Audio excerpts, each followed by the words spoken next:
Hey everyone, welcome back to the channel and this week's Monday Market Update. Today I'm going to be diving into Ventura's residential housing market to share with you key insights and trends that we're seeing here in Ventura as it relates to buying, selling, or investing.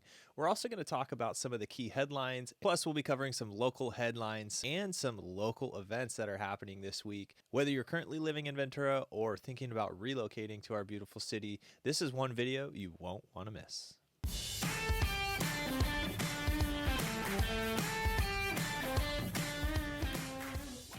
If we haven't already met yet, my name is Brandon Washleski. I'm a local real estate agent here in Ventura, California, helping people buy, sell, and invest for the last 8 years. Now, with regard to this video, I want to kind of provide a couple disclaimers. What we're looking at is the local residential sales activity for the last week here in Ventura. We're going to have a wide variety of information to cover, everything from new listings to price changes and everything in between. Obviously, we're going to talk about what's closed, what's gone into contract, and what is new. But I want you to know that with this information, it is all based off of the local MLS data, which is subject to change. And if you're thinking about buying, selling, or investing, you'll want to know that each and every property that you are interested in, whether it's buying or selling, would be beneficial to have your own tailored market analysis report. So if you're looking for that kind of information or insights for your home, feel free to check the description. You can get an instant home evaluation through my website, or you can schedule time directly with me and we can go through this exercise together to figure out what your home would sell for in today's current market. With all that out of the way, let's jump into our first section where we dive into the data. And this is just a friendly reminder, if you haven't already done so and you want to stay updated on what's going on here in Ventura, be sure to subscribe and hit that bell notification icon so that way you can get alerts for each and every Monday market update that we release, as well as our other content related to buying, selling, and investing. So we've got up here in front of us the MLS data, and I wanted to show you kind of what we've seen within the last week. So over the last week, we saw 24 new homes listed. We saw 17 price changes. 10 properties went under contract. 21 properties closed. 20 went pending. We saw 2 come back on the market or fall out of escrow. And we saw 9 new coming soon listings hit the market. Now, we're not going to go through all of these. What I want to show you is a couple key things that I look at as it relates to helping others buy and sell, because that's what I do. So in here, we're going to jump over to the active under contract listings. And there's a lot of different things that we can look at. Obviously, we can kind of speculate in a lot of different ways. But for me, I'm very objective in the way I look at this. And so I like to start off by looking at the days on market.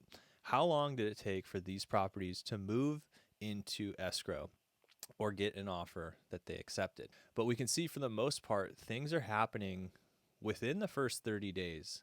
We do have a couple outliers that are, 54 days, 68, 75. But for the most part, we're seeing things happening within the first 30 days. And this is consistent across all different property types. But when you focus in on certain segments, you might see things are moving a little quicker or slower. And that just depends on the type of home, the location, obviously the price point. And so when we go over here and we look at the next section, which is the pending sales data, this is essentially where the property has gone through the escrow process with the buyers and they have removed some or all of their conditions. Now, in here, again, we can filter this according to the days on market, and we can kind of get a sense for where things are at and how long it's taking for them to get an offer, move through the actual escrow process, and then start to see those contingencies removed. When you look at this, though, we are going to see that this is all based on status changes within the last week. So since then, some of these properties have closed, and you can kind of tell for the most part, we have as low as 5 days on the market, but we have some that go up to 139 days on the market. And this could be for a variety of reasons. We won't want to get in here and speculate, but I do like to look at this. And one of the next things I like to look at is let's go over to the closed transactions, because this will tell us a lot more. When we look at this, again, filtering by days on market is helpful, but I like to look at the list price to sales price ratio, and that in paired with the days on market will kind of give us a little bit more insight as to how that transaction went. Now, obviously, we can call and we can dig into each one of these, which we're not going to do because I only do that if you are looking at buying or selling. We really get into the data with that stuff. But for this video, let's just kind of keep it high level. Again, for the most part, things are moving fairly quick. Within 60 days is a pretty fair estimate from listing to actually closing. When you go through here, the list price to sales price ratio is a key metric that I like to look at because it tells us if they got what they were asking for. The list price being 100% would show up here as a 1. Anything below what they listed it for and sold it for would show up like here, 0.995. Obviously over asking, you can see over 1. So this breaks it all down, and this leads us to where we identify who got the deal of the week. Now come check this one out. 8744 Nye Road. This property was actually part of Johnny Cash's original compound. So you have mountain views, you have access to the river preserve. There's all sorts of cool things that you can do if you're into that type of lifestyle. Now, just moments away from the beach, this property on Nye Road is very unique. I actually got to take a look at it myself, and it has 2 separate properties on it. When I was there looking at this, we didn't get to take a look at the actual permits, but with the existing, hey horsey, with the existing house already there, and in addition to the main house, they also had a little teepee set up and a horse stable. But this one right here, it's very unique. You have all sorts of cool stuff as far as like scenery goes. You catch epic sunsets here. My client didn't really feel like it checked all their boxes, but when you look at the actual data on this one, that one's sold for 88% of its initial asking price at $972,000. And that's why it makes it our deal of the week. Another fun thing I like to do is take a look at some of these new listings and go into the high end and see, okay, what is going to be our luxury pick of the week? And that brings me over here to 1843 Hillcrest Drive. Now, this one's listed by Liz Donnelly out of my office with Remax. Shout out to Liz. This one's over in Hobson Heights, and it's completely redone. Over 3,500 square feet. You are on top of Hobson Heights where you have access to hiking trails in your backyard. If you're into that, maybe you want to go for a mountain bike ride, you can do that right out the back over here off of Hillcrest. But look at this open concept. These huge slider doors give you all sorts of natural light and obviously fresh ocean air. Outdoor seating area, open concept kitchen, high ceilings, you name it, all the modern amenities. And one of the things I like about this one is you get these epic ocean views from pretty much everywhere in the house. And when you're going through this property and maybe you're there around the sunset, this is like the iconic Ventura sunsets that you'll see overlooking all of downtown Ventura, Hobson Heights, and then even out to the islands. So really cool sunsets that you can catch from everywhere. And the outdoor space, I think, is really cool for entertaining purposes. But this is our luxury pick of the week. Now, moving on, let's jump a little bit into the stuff that you should probably be aware of if you're thinking about buying, selling, or investing. We're talking about national headlines, mortgage rates, local headlines, upcoming events, things that could relate to you and your next move. In our next section, the Mo You Know. So if you've been following the mortgage rates recently, you might have noticed that back in September, they dropped to around 6%. Now we're sitting around 6.82% for a 30-year fixed mortgage.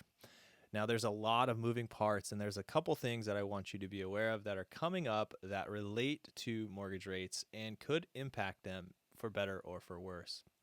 Obviously, we have the election coming up in November. Shortly thereafter, we have another Federal Reserve meeting where they're going to talk about the current state of the economy, federal funds rate, where that's going to go. And again, if you haven't watched these videos before, just know that the federal funds rate does not directly affect mortgage interest rates. And there are a lot of moving parts and other things that you could be paying attention to see where the mortgage rates will be going or could be going. There's a lot of speculation that at the next meeting, the Fed will reduce their federal funds rate, and it's it's in regards to combating inflation, jobs reports, all sorts of different moving parts that they look at. And with that, the mortgage brokers, the lenders that are out there, they're looking at all these moving parts and trying to calculate where their interest rate should be. So just know that rates change daily. They aren't tied to the federal funds rate, but they are affected by some of the key metrics and indicators that they're watching, and that's how they come up with their rates. Now, when you go through and look at this, I just want to pull up. So when you look at the actual rates, 6.82, it's up. And if you go back to September, you'll notice that we were around 6.1. And going back even further, rates are at the point in which we were at in July. So the rates are at the highest point that they've been since July. And who knows where it's going to go from here. There's speculation that there might be some improvement to the rates, but then there's also arguments that say, no, they need to keep rates higher for longer. But there's so many moving parts. It's really hard to say. I'm curious to hear what your thoughts are. What do you think about all the mortgage rate news, the economy? Let me know in the comment section below. Now let's get away from the mortgage stuff, head over to a local headline that's happening. And today, the city council is voting on a tax-exempt bond initiative for affordable housing here in Ventura. Now, People's Self-Help Housing Program is partnered with the city of Ventura to create 57 affordable housing units over off of Telegraph and Baylor. If you aren't familiar with where this is exactly, I did break it all down on my blog. But over here where the church is, they are going to be converting this into 57 units. Now they're saying they're going to have 29 units designated specifically for farm workers. The other ones will be for moderate to low income. Now this one is going to be a little bit different, so you're going to want to find out more by going over to the Ventura Housing and Rental Assistance page over at ventura.org. And again, it's in the description, so go check that out. But this will give you all the information about these projects, where you can find resources, where you can find assistance, and this goes for all throughout Ventura County. So if you need help or you have any questions, feel free to reach out and we'll share all the different resources and contacts that we have over there. I think with this project, if it gets passed, it's going to be starting to break ground in February 2025. And with the schedule, it looks like it'll be completed by 2027. Let's go shift gears and talk about some of the fun things that are happening here in Ventura, because I think you have kids and you just want to have some fun and do it on the cheap. Go check out McGrath Great Pacific Pumpkins over off of Olivas Park Drive. They've got a really cool setup, $2 hay rides. $2 hay maze, $2 tractor rides. You can go pick out your perfect pumpkin just in time for Halloween, and it's a pretty fun family event. Obviously a great opportunity to take pictures and check out everything that they have to offer, but it's a local family run pumpkin patch, which just reminds me of the pumpkin patches that I used to go to and get excited about growing up. So if you have little ones, or if you're looking for a nice little date idea that is affordable, feel free to check out the pumpkin patch over on Olivas Park Drive. And speaking of pumpkins, if you're interested in getting a little more artsy with it, there's a Spooky Pumpkin Boutique paint night over at Bright Spark Brewing. And for $35, you get all the supplies to paint a fun little spooky pumpkin. Now, if you ask me, I think this is a really fun way to go out with my wife. We've done these in the past. You get drinks, you got food, You get some arts and crafts time, and you get to hang out and have some fun. For $35 per person, they include everything. So go check out paintnight.com or the Visit Ventura website to learn all about that and to get your tickets. Well, that does it for today's Monday Market Update. I hope you found this video helpful, and if you learned something or thinking about making a move, feel free to reach out to us because we would love to be a resource for you. If you want to stay informed with what's going on in our local market, hit that subscribe button, hit the bell notification icon, so that way you can receive updates each and every time we drop one of these videos. I'm doing this each and every week as a way to help you make informed decisions. So if you have any feedback, comments, or thoughts, I'm all ears. With all that said, I hope you have a great day. And if you need anything, feel free to give me a call. Until next time, take care.